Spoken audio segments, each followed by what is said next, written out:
Hey there, and welcome back to Utility Sports. In today's video, we are doing an NFL mock draft. It's been quite some time since we've done that. So if you are new to the channel, make sure to hit that subscribe button so you don't miss out on any more NFL or college football content.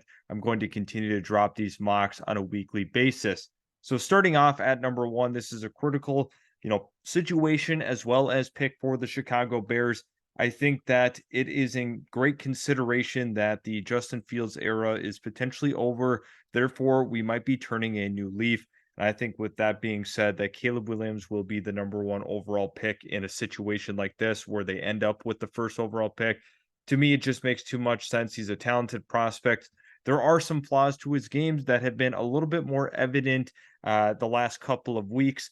Nevertheless, that is not enough to dethrone him from the number one overall selection. So to me, at number one, having Caleb Williams, I feel comfortable. I think this makes sense.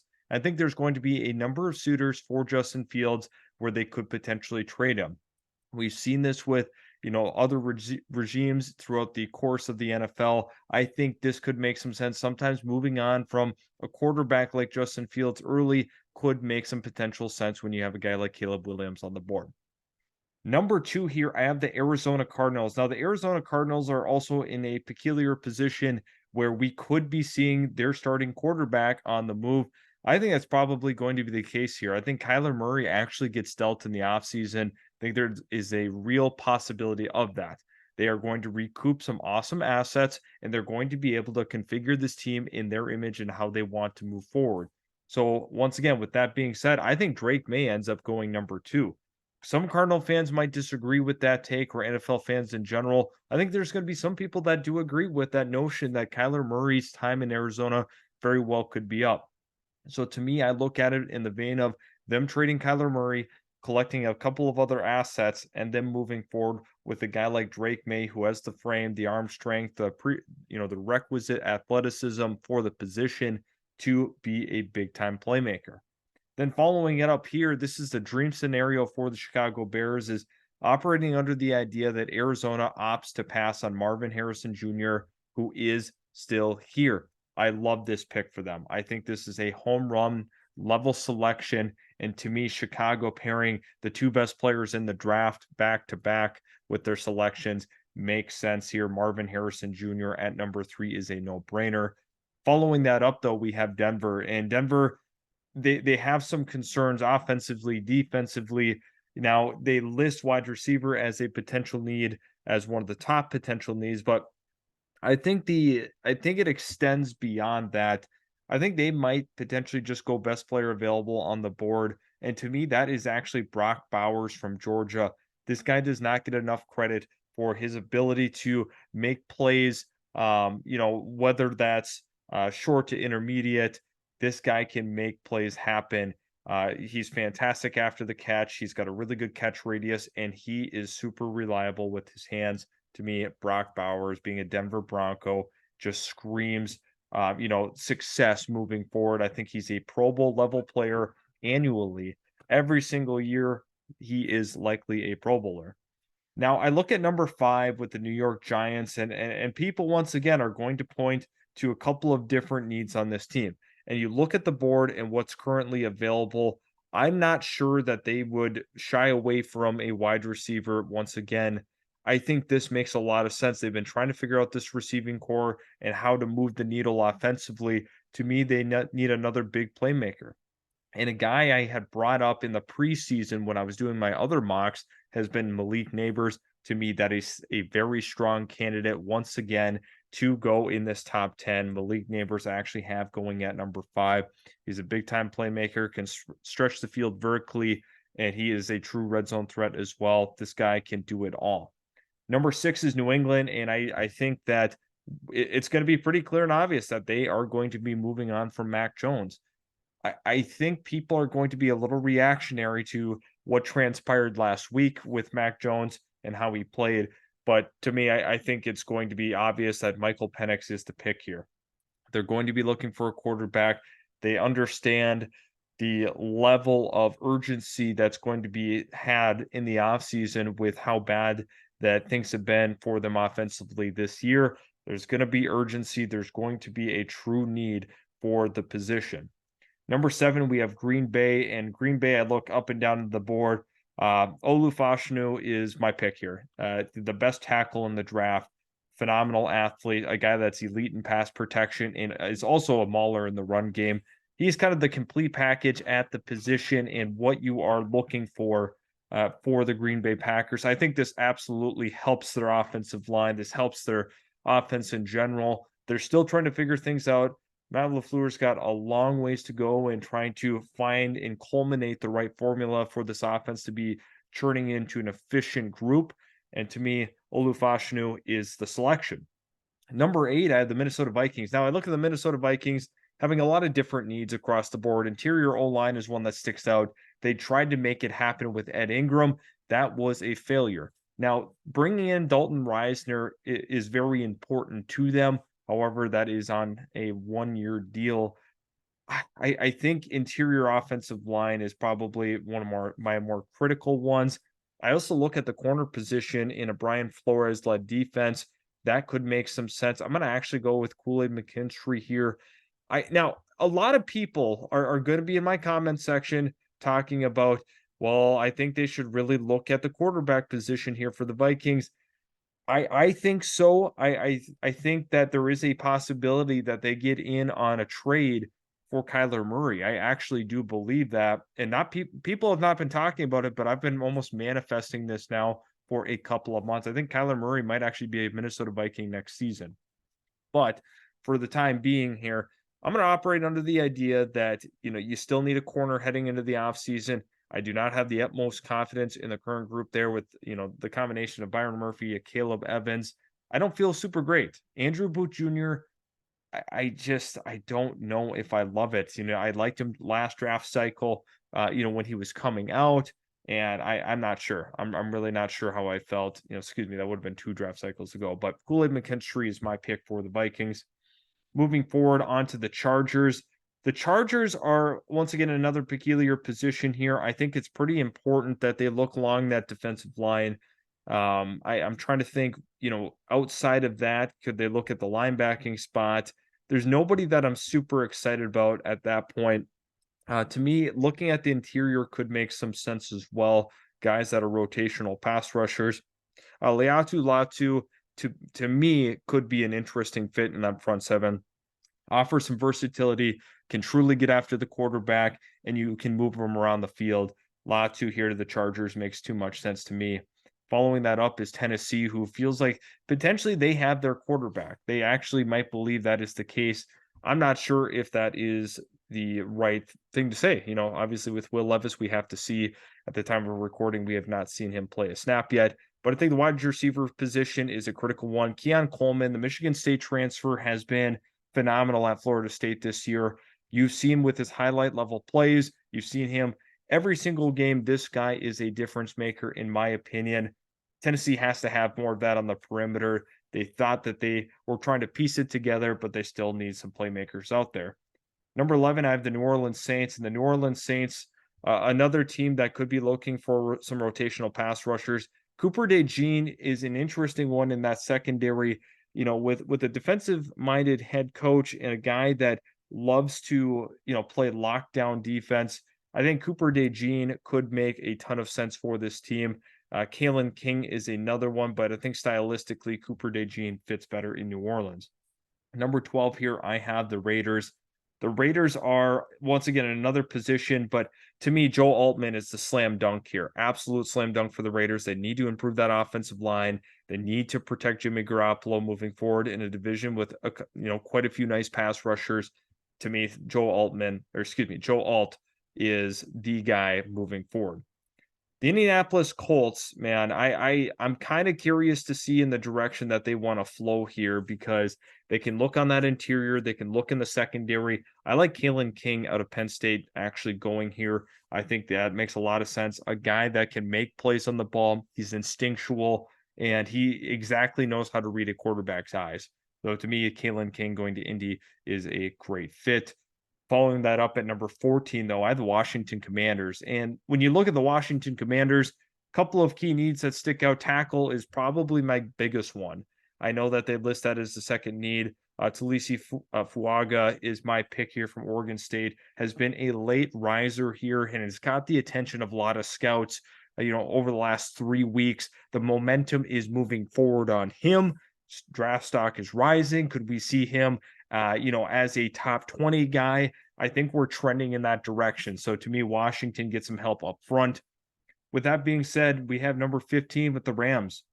I look at the Rams as another team that is in a dire need for offensive line help. Graham Bartman Barton, excuse me, is the guy here. The Los Angeles Rams have had offensive line issues extending back to, the Super Bowl and their window there. It has not gotten better. There's a ton of issues up front. Having Barton is a true plug and play guy. He is going to be a reliable starter week one when he steps onto the field for the Rams, and that is exactly what they need. Now we have the Arizona Cardinals. Now, the Arizona Cardinals, again, are going to be looking. Now, when you look back at the idea that, sure, they're going to take a guy like Drake May, but how do you counter that? How do you build on what you've already had there? Now, there's a couple of different names that kind of stick out to me. Emeka Egbuka is one of them. J.C. Latham is another one. They could be looking at the receiving position. To me, Rome Odunze is that guy. I think so. When you look at what he's put together at Washington and has been a true staple for Michael Penix, that is pretty critical, in my opinion. The development of Penix and getting him to be a top-tier quarterback. Odunze is as good as advertised. Phenomenal catch radius, and just always seems to make the big play moving the chains. Number 17, we have the Jets. Now, I think when you look at the Jets and where everything currently sits, there's a lot of question marks on, what does this team truly need?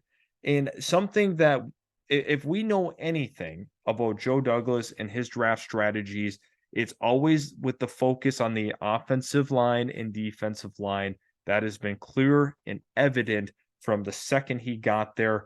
I think building off of last year, they're going to continue to work on the trench play. J.C. Latham, with his versatility to play tackle and at the guard spot, is going to be enough to move the needle for Joe Douglas. Number 18, we have the Cincinnati Bengals, and I think there is a common theme here with these teams that are selecting in this area. You look at it from the perspective of they need offensive line help. And we've already had a ton of offensive linemen already go off the board. And that doesn't really slow down here because you have a couple of guys that are going to end up getting pushed up the draft board. I'm just looking to confirm, Jordan Morgan is a name that we're going to possibly see rise more and more. I think that is, I think that's the go. Cincinnati has to be better up front.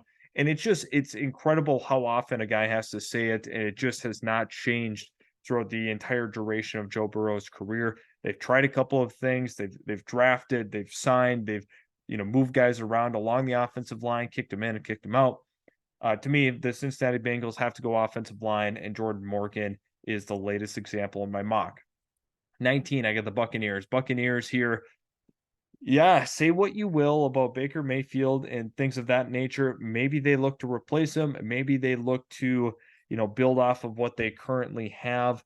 It's kind of tough because I look at the defensive talent that still is out here. And to me, there's a lot of guys that could fit in well with this Tampa defense. Offensive line, another key need here. It's pretty tough. It's pretty tough because I look at it from the lens of getting a guy like Amarius Mims from Georgia could be a terrific help to this offensive line. Now, it's tough because you bounce on the idea back and forth of, is this going to be a quarterback spot here? Is it a quarterback landing spot? I think there's actually, a real possibility that they look at a guy like Bo Nix here. I'm going to go ahead and do it. I think Bo Nix could be the quarterback for the Tampa Bay Buccaneers. Some people are going to disagree. They're going to say Baker's the future, and then you have the other opposite end of the spectrum that does not agree at all. And I think that, to me, Bo Nix is a really nice fit there. He's been a super competitive college quarterback and has shown great development under Dan Lanning there in Oregon, and I think he is the pick. Number 20, though, I have the Atlanta Falcons. Chop Robinson all day long. I don't even need to explain myself on this one. with how good and consistent that Chop Robinson's been and the flashes that he shows on tape, to me, Atlanta's been looking for more and more pass rushing help, and they finally get it here with Chop Robinson. He is going to be a disruptor in that division, and he's going to be one of the best value picks in the draft to this point. Following that up, we have the Buffalo Bills. I think Buffalo is actually going to be looking for some more receiving help. Emeka Egbuka is going to be my selection here. Looking at the current wide receiver room and the landscape of this team, I like Gabe Davis. I like Stephon Diggs. I think adding another guy and another element, thinking along the lines of looking at the Cincinnati Bengals blueprint and what they've done with Boyd and Chase and Higgins, I think that is a beautiful formula for elite offensive play. 22, we have the Dallas Cowboys. Now, the Dallas Cowboys, they're going to be looking for some help on the interior. I think it makes sense for going with a guy like Leonard Taylor III. He is an absolute disruptor, really great in the run game, and can completely shut down the middle of the field. This guy has an incredible motor and is going to be a phenomenal fit for what Dallas is looking for in the offseason, which I think is pretty evident. Number 23, we have the Pittsburgh Steelers. Now, this offensive line, man, I extend back to last year talking about it over and over and over again. And to me, I think it's Amarius Mims all day long. I have no problem doing that. Amarius Mims and his ability to kick into that guard spot, he has the frame for it. He has the movement. This guy can be a guard at the next level. To me, 23 is the right fit. Houston now at 24. I think receiver position is a valid conversation to have. Interior as well. Jerzon Newton is a true difference maker in the middle of that Illinois defense, and that's going to be the case once again for the Texans. I love this pick at 24. I do it all day. Once again, a great value pick for a defensive tackle that slid a little bit in this mock draft. 25 with Seattle here. Another team that looking for some interior help. And I think that interior help can come, but I don't know if this is necessarily the spot. When you look up and down the board, Mason Smith, I do like. I'm going to select Mason Smith because Mason Smith is one of those guys that is falling a little bit, and I'm not exactly sure why. I think some of the evaluators out there might not be on the same wavelength as me, but a true disruptor. There are two elite players on that LSU defense that play at an extremely high level, Mason Smith and Harold Perkins. And Mason Smith is a great reason why they've been, pretty good at stopping the run. 26 now with Detroit. I think that you look across the board on what's currently available. It makes some sense for a Josh Newton here, a Nate Wiggins, Kamari Lassiter. I'm going to go with Lassiter here because Detroit's got to be better on that back end. They've made it a priority to try to fix this defense and make the proper adjustments. This is a great team fit here. 27, man, I look at this from the lens of, they have Rayshon Jenkins and they have Andre Cisco. This would be a really, really fun Tyler Nubin addition here. I just don't know that that's going to be the case here. I think that they're going to prioritize some interior. I'm going to look along that interior offensive line. Zach Zinter I don't like the value there.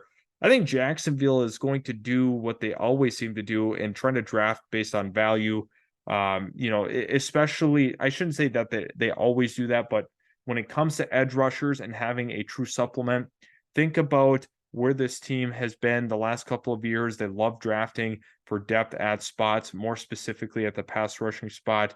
I think he could make a lot of sense here in Jacksonville. And I think Doug Peterson and the staff would be extremely happy if he fell to 27. 28, I had the Baltimore Ravens. The Baltimore Ravens always seem to go at the best player available. They could get some help with Dallas Turner or Braylon Trice. That probably moves the needle enough. I'm going to go with Dallas Turner. Dallas Turner has been a guy that at the start of the year, a lot of people thought were going to be in that top 10. He was a lock to be in that top 10. And now we see him trickle down the board just a little bit. 28 appears to be the right landing spot. 29, I had the Miami Dolphins. Miami, they could be looking at the tight end position, might be looking for some O-line. I don't know if that's going to for sure be the case. I'm going to actually go with Tyler Nubin, who's actually allowed a 0 passer rating against. He has been, in my opinion, the best safety in all of college football. You hear Joel Klatt talk so highly of him in the games that he calls of Minnesota. This is a legit playmaker on the back end. 29 is a great landing spot. 30th, we have San Francisco. I think that they could look at Nate Wiggins here as a really nice addition to that secondary. 31, I have Kansas City.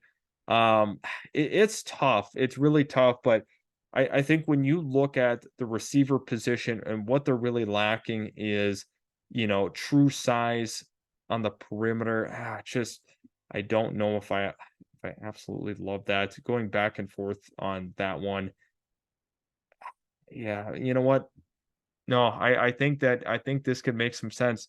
A guy like Xavier Worthy, with his explosiveness and his quickness and the ability to use him all over the field, I think Kansas City would probably fall in love with that. At 31, it makes too much sense to me. And finally, 32 with Philadelphia. This is a team that's always about drafting value. They love trench play. They love, guys that are regardless of position, they are going to feel like, they're going to take the best guy. Yeah, it's tough after the Buyer trade. Does that even make sense? Maybe a guy like Josh Newton could be a nice supplementary corner to add into that secondary. I think that makes a ton of sense in totality. So we're going to go ahead and review some of the results from the draft. This was a really fun one to do, to be completely honest. They're going ahead, making the grades there. Um, at this point in time, I love what we were able to do. I think when you look at this top 10, it's not really set in stone, and people are all over the board on how they feel about this first round, more specifically the top 10. But I think we're going to start to see that cement within the next couple of weeks. Players have been moving up and down the board. Guys like Mason Smith aren't even projected sometimes in the first round, and that very well could change. I think one of the best value picks was Jacksonville here at 27, getting a guy like Jared Verse, such a strong lower half of his body, and he is an elite run defender. So if you guys are new to the channel, make sure to hit that subscribe button. Don't miss out on any more NFL draft content. I will continue to try to bring that weekly for you. So if you love that kind of stuff and want to find out who your team might draft there, make sure to hit that subscribe button. Thanks again for stopping by. We'll catch you in the very next Utility Sports Plus video.